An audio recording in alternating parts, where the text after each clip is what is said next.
Non, je ne suis pas devenu un Anonymous, et je pense qu'aucun de vous n'aime être anonyme. C'est pour ça que sur les réseaux sociaux, régulièrement, on choisit la plus belle photo qu'on a, le meilleur profil, la meilleure face, le meilleur sourire. Et pourtant, j'ai régulièrement des gens qui, dans mon entourage, technique bien entendu, qui viennent se plaindre et qui disent «Ah, j'ai acheté... j'ai mis un commentaire sur une formation et il y a un petit bonhomme là, anonyme à côté de ma tête. Ou j'ai posté un témoignage et un petit bonhomme anonyme. Ou j'ai acheté une formation ou un produit et la fiche mon compte. Ouais, quand je vais sur mon compte, c'est vraiment bizarre parce que c'est nouveau le petit bonhomme anonyme. Même s'il y a un nom en dessous. Raphaël, j'espère que tu ne m'en voudras pas d'avoir laissé ton nom. Mais il se fait qu'on n'a pas la tête qu'on veut. Et donc, la question revient, c'est comment fait-on pour mettre sa photo? En effet, c'est plus joli d'avoir sa photo ou son logo si on est une entreprise, plutôt que ce petit bonhomme-là sans vie, sans rien. Eh bien, ce petit bonhomme, il va chercher son image sur un site qui s'appelle Gravatar. Donc, gravatar.com. Et Gravatar, c'est un site qui appartient à wordpress.com. C'est gratuit. Ce dont on a besoin, c'est d'un compte wordpress.com. Uniquement d'un compte. Je ne vous demande pas d'aller mettre votre site sur wordpress.com, ne me faites pas dire ce que je n'ai pas dit. Et pour ça, il y a deux possibilités. Soit on a déjà un compte, soit on n'en a pas. Le problème, c'est que parfois on en a un, mais on ne le sait pas, parce qu'on l'a utilisé pour X ou Y raison. Et donc, si vous sauvegardez votre mot de passe, une idée pour savoir si vous en avez un, c'est de cliquer sur Connexion, et de voir s'il se complète ici automatiquement. On peut le mettre en français, c'est pas grave. Il se complète. S'il se complète pas, ou bien vous n'avez pas sauvé le mot de passe, ou bien vous n'en avez pas encore. Donc, qu'est-ce qu'on va faire? On va cliquer sur Créer votre gravatar. Donc on clique et on choisit son adresse email. Donc je vais choisir, l'adresse email. Et si elle existe déjà, on va avoir un message d'alerte. Là, on saura qu'on a un compte. Pas de message d'alerte, c'est une bonne nouvelle.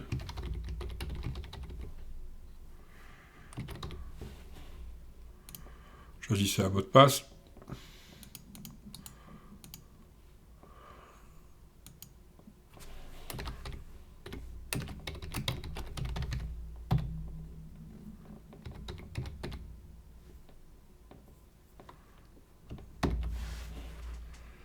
Et on crée le compte. Votre site sera bientôt prêt. On ne tient pas compte de ça. On vous a envoyé un email de confirmation. Effectivement, on voit qu'il y a un email qui est arrivé. Email, tout simple, avec un bouton « Activer votre compte ».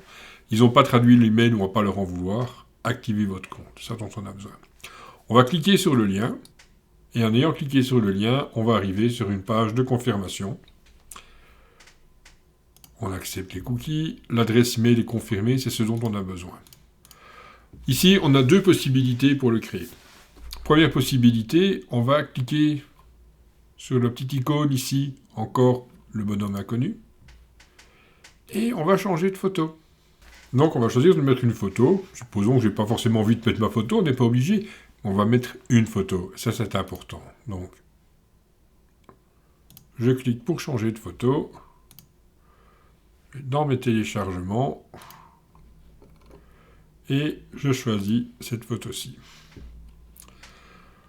On s'attend à une image carrée. Donc, si mon image n'est pas carrée, je dois déterminer quelle partie de l'image je veux.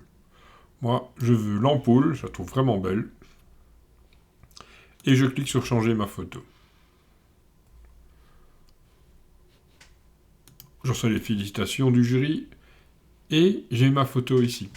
Et juste en ayant fait ça, chaque fois que je vais voir un compte, mettre un commentaire, un témoignage, quoi que ce soit, sur un outil qui gère le gravatar, il va aller reprendre cette image-là, à condition, et là c'est très important, d'utiliser la même adresse email. parce que c'est comme ça qu'il le retrouve, il retrouve l'adresse email liée. Et là, la question, c'est, oui, mais si je veux pas mettre mon adresse email lorsque je laisse un témoignage, je veux mettre une autre adresse email. C'est d'ailleurs un conseil que je donne dans une autre vidéo. Exemple, je laisse un témoignage sur le site de la société Proximus, et comme adresse email, je prends proximus@voiretsavoir.be. Ça va me permettre de faire en sorte de trier mes emails. Mais, du coup, l'adresse Proximus, elle ne correspond pas, parce que c'est l'adresse contact @voiretsavoir que j'ai utilisée. Eh bien, pour gérer cela, je retourne sur Gravatar. À la différence près que maintenant, j'ai un compte, donc je clique sur Connexion. Me voilà connecté. Et donc, on voit que j'ai une adresse email et une image. On voit que j'ai une image. J'ai deux choses que je peux faire à partir d'ici. Je peux d'abord ajouter une nouvelle image, que je peux aller chercher sur le web, que je peux uploader vraiment librement. Donc, je vais choisir comme méthode de placer une nouvelle image. Je vais aller prendre mon fichier, suite, recadrer, mon image est en carré, c'est pas nécessaire. Je clique sur Crop Image pour le valider. Je réponds à une information importante, le classement de mon image. Ici, c'est bien valide pour tout public. Si vous mettez une image de type pornographique ou très violente, vous devez la classer X. Donc vous avez différents niveaux. Bon, évidemment, ma tête, elle est encore tout public, elle ne fait pas trop peur. Donc je définis la classification. Et maintenant, j'ai deux images. Qu'est-ce que ça veut dire ? Ça va vouloir dire que, dorénavant, partout où j'ai laissé un commentaire avec cet email-là, ce n'est plus cette image-ci qui va s'afficher, c'est bien celle-ci. Et donc, je vais pouvoir, en un seul endroit, changer les images partout où j'ai laissé des commentaires. Donc ça, c'est une première chose intéressante. La deuxième chose que je peux faire, c'est je peux rajouter une adresse email. Et donc, on va dire je crée l'adresse email. Je prends cqfd.net par exemple. Et une fois de plus, on m'a envoyé un email de confirmation. Donc, je vais chercher mon email de confirmation. Je vais cliquer sur le lien correspondant. Et maintenant, j'ai une seconde adresse email dans mon compte. Pour cette seconde adresse, je peux choisir une photo. On va dire que là, je choisis ici. Et donc, je vais avoir plusieurs adresses email. Je ne connais pas la limite, honnêtement, sur mon vrai compte, parce qu'ici, je l'ai créé pour la démonstration. Sur mon vrai compte, je dois avoir facilement une trentaine d'adresses email différentes, parce que je ne laisse pas toujours la même adresse email, et j'ai une quinzaine d'images, et je choisis l'image en fonction de l'adresse email. Typiquement, sur mes emails professionnels, je vais choisir une image soit très sobre, soit mon logo. Sur des emails plus personnels, je vais prendre d'autres types d'images.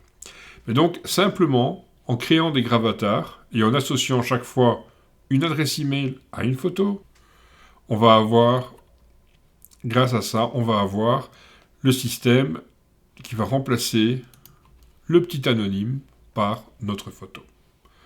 Voilà, ça c'était un petit truc bien pratique. Et n'oublions quand même pas que les sites WordPress, ça représente actuellement plus d'un tiers des sites dans le monde. Donc, avoir son image gravatar, ça va vous servir pour plus d'un tiers des sites dans le monde. Pas tous, mais beaucoup. Et donc, franchement, il n'y a même pas que des sites WordPress. D'autres outils utilisent le gravatar pour aller le chercher, l'information. Donc, franchement, je vous le conseille.